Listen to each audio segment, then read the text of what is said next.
Mesdames et messieurs, chers internautes, bienvenue. Benin Dabartou se poursuit la 5e édition, bien sûr, et nous avons marqué un autre arrêt dans la commune de Rouiogbe. Et à Rouiogbe, nous sommes avec le premier adjoint au maire, avec qui nous allons justement découvrir cette commune, quelles sont ses potentialités, quels sont ses atouts. Nous allons également explorer les actions que le maire et son conseil communal mènent au sein de cette commune. Nous sommes arrivés en pleine session du conseil communal. Nous allons savoir un peu plus sur comment se vit l'action communale ici à Rouiogbe. Nous allons également parler de la thématique de cette 5e édition de Benin Dabartou. Monsieur le premier adjoint au maire, c'est un plaisir d'être reçu à Rouiogbe parce que c'est pour la première fois d'ailleurs depuis 5 ans que nous avons la chance d'avoir une autorité de cette commune. Merci pour l'accueil.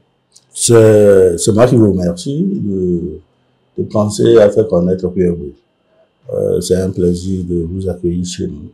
Alors, monsieur le maire, Rouiogbe, c'est une commune que j'ai trouvée très jolie à travers la verdure, à travers la très belle voie qui traverse l'arrondissement central. Dites-nous, pour moi, comme plusieurs internautes certainement qui ne connaissent pas Rouiogbe, présentez-nous votre commune.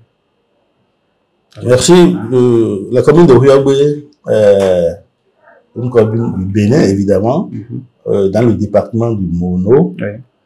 Il faut dire que Rouiogbe est au centre du Mono. Nous sommes 6 communes dans le Mono, et Rouiogbe est le centre, c'est-à-dire nous avons frontière avec toutes les autres communes du département. Ça, c'est un gros atout, ça. Donc, nous sommes au centre. Oui. La commune de Rouiogbe est une commune peuplée d'au moins 101 893 habitants. Wow. C'est sur la base du RGPH 4, ça. Sinon, entre-temps, le changement de 2013. Voilà, ça a évolué. Oui. C'est une commune où l'activité principale est l'agriculture, à l'instar du Bénin. Oui. Les produits qui sont cultivés ici, tout à l'heure, je vais vous en parler. Oui. Si vous le voulez. Bien sûr, c'est la thématique qu'on va aborder. Parlez-nous plutôt des autres atouts touristiques, culturels. Ah, vous êtes dans la commune de Feu Sousa Guédengue. Ah oui, c'est un grand nom. Vous êtes dans la commune aussi du festival Adja, qui se déroule chaque 2 ans dans la ville de Sey. Donc, Rouiogbe, c'est une commune où vous avez le gravier et le sable blanc. Ok. Le sable blanc, le sable siliceux, c'est la commune par excellence de ce sable-là. Oui. Nous sommes composés de 6 arrondissements. Oui. 6 arrondissements que nous gérons dans l'harmonie et la compréhension. D'accord. Quels sont les groupes socio-culturels qui peuplent Rouiogbe? Principalement, ce sont les Sahwè. Les Sahwè. À 94%. Oui. Vous savez, les gens disent Adja apparenté, mais c'est 94% du Sahwè. Okay. C'est la commune des Sahwè en réalité. D'accord. C'est vrai que vous allez rencontrer les Sahwè dans d'autres communes, mais c'est la principale commune du Sahwè. C'est le noyau ici. Voilà. En dehors du Sahwè, nous avons les Kotafon, nous avons les Zadja. Oui. Bien, il y a des Mina. Ok. Voilà. D'accord. Alors, monsieur le maire, lorsque vous avez une commune comme celle de Rouiogbe avec plus de 100 000 habitants, c'est clair, vous avez des défis. Et lorsque vous, votre équipe, le maire et ses 2 adjoints, vous preniez la tête de cette commune, quels étaient les défis qui se dressaient à vous? Les défis ont été clarifiés depuis le début. D'accord. Tous les ménages de la commune doivent avoir l'eau.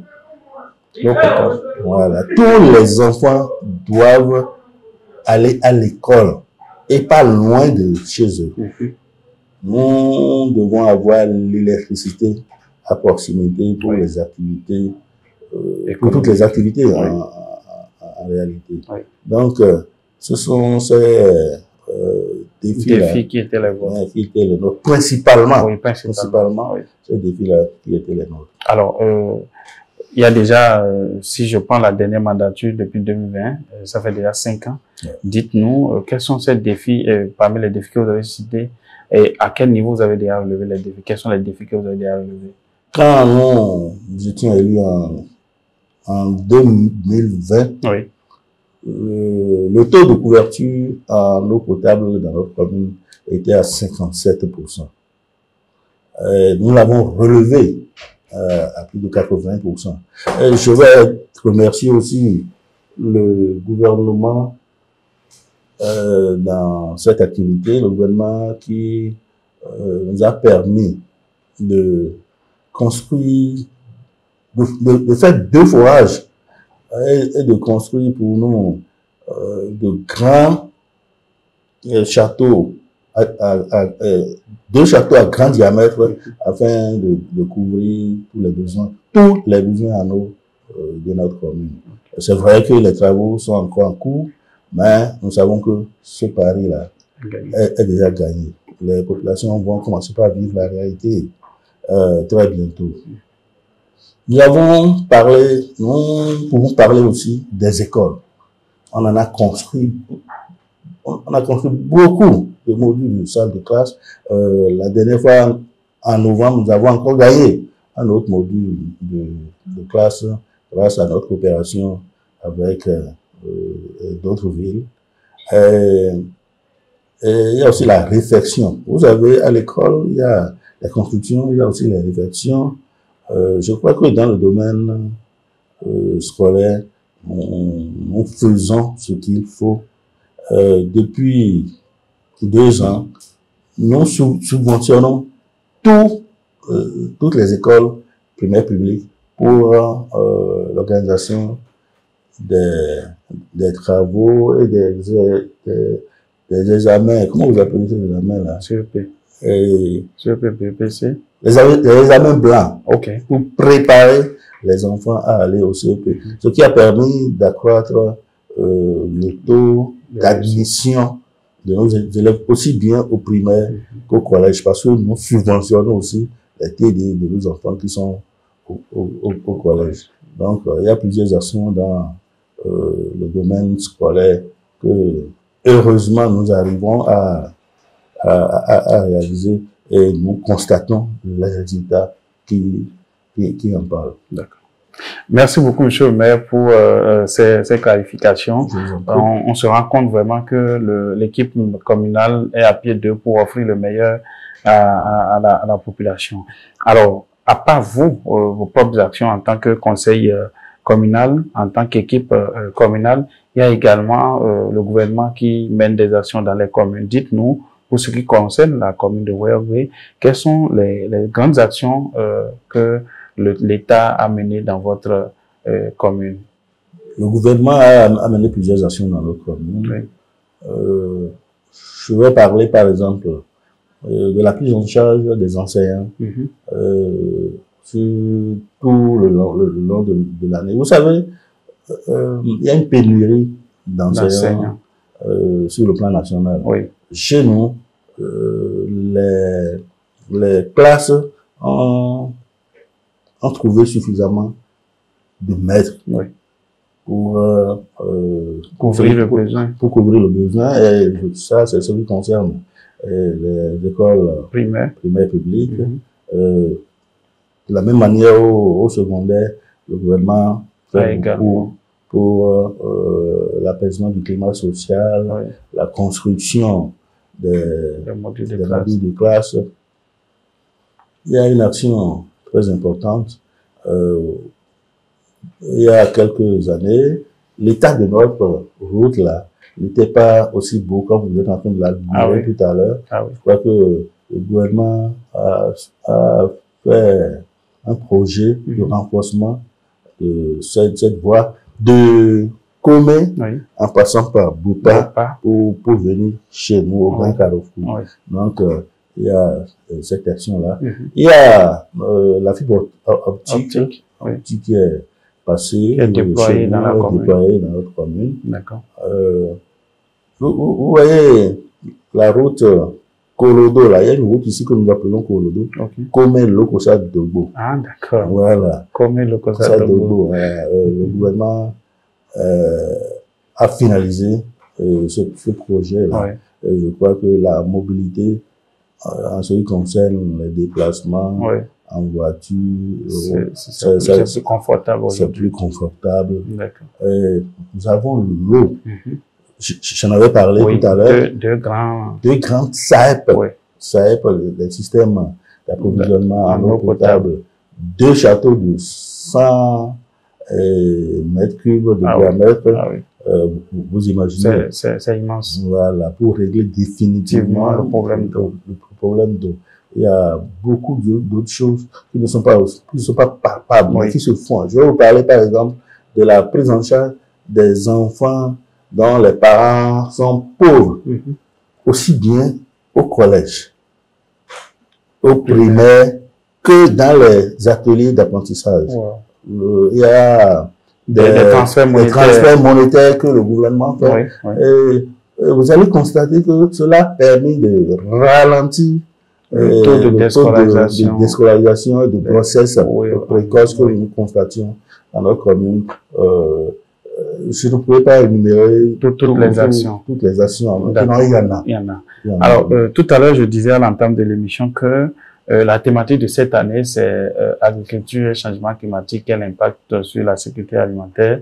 Et vous promettiez de nous parler des productions agricoles qui sont faites dans votre commune. Parlez-nous-en. Justement, dans notre commune, beaucoup s'investissent dans la production de palmiers à huile. Palmiers à huile, ok. Palmiers à huile. Oui. Si vous voulez, l'huile, l'huile de palme, il y en a suffisamment. La vraie. La vraie. Il y a souvent 2 qualités. Oui. 2 qualités. Il y a d'autres qualités aussi, mais il y a 2 qualités principales. Oui. On appelle Zomi. Le Zomi. Et l'autre que nous appelons dans notre qualité collet. Collet, c'est-à-dire c'est l'autre forme, c'est le collet là qu'on travaille et qui devient Zomi. Ah, d'accord. Nous avons ça, comme le brut. Merci. Ok. Merci. Nous avons aussi les autres variétés. D'accord. Par rapport au palmier. Nous avons aussi l'aquaculture. Ok. Dans notre commune, l'aquaculture se développe.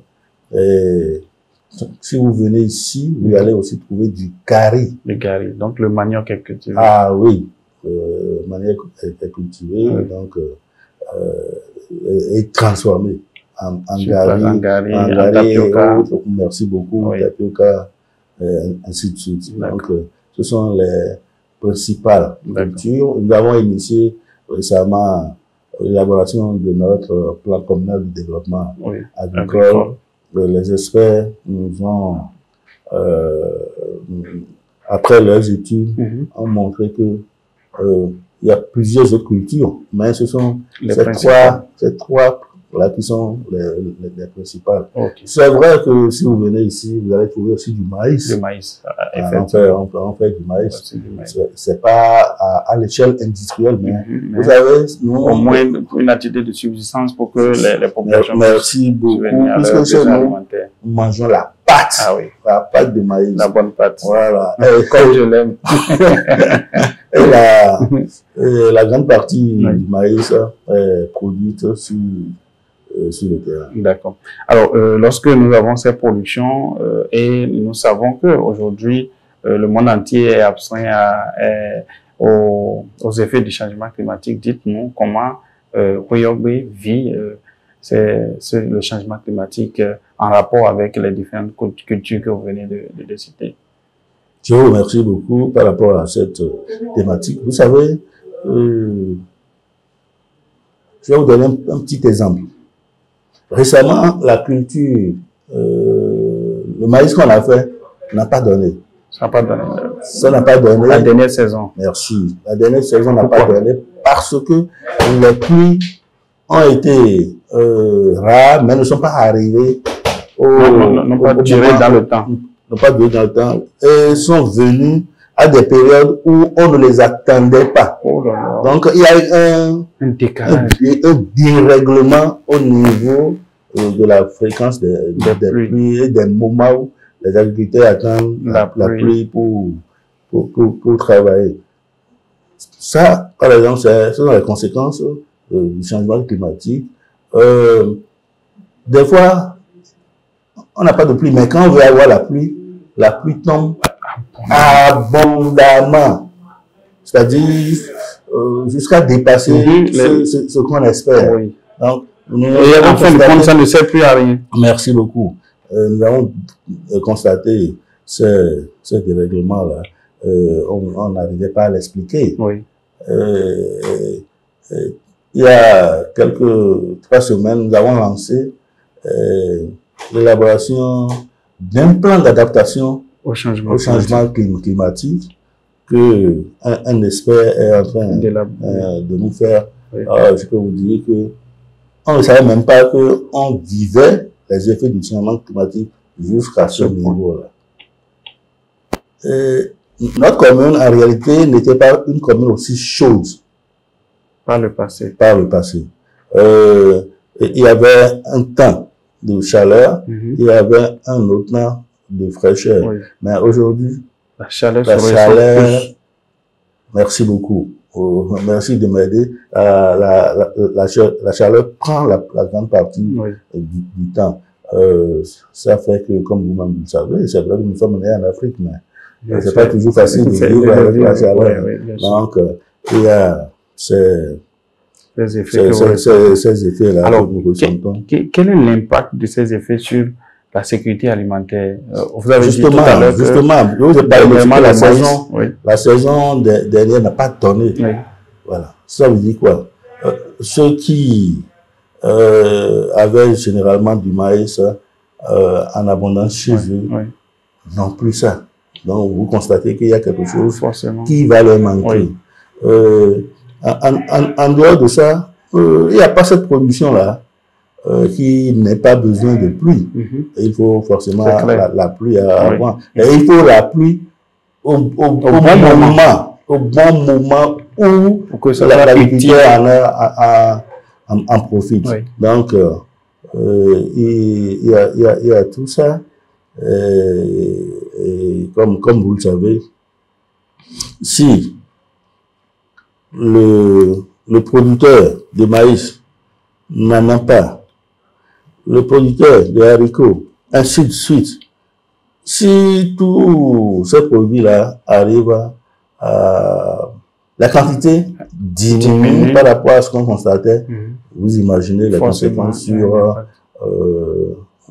l'alimentation des ménages. Oui.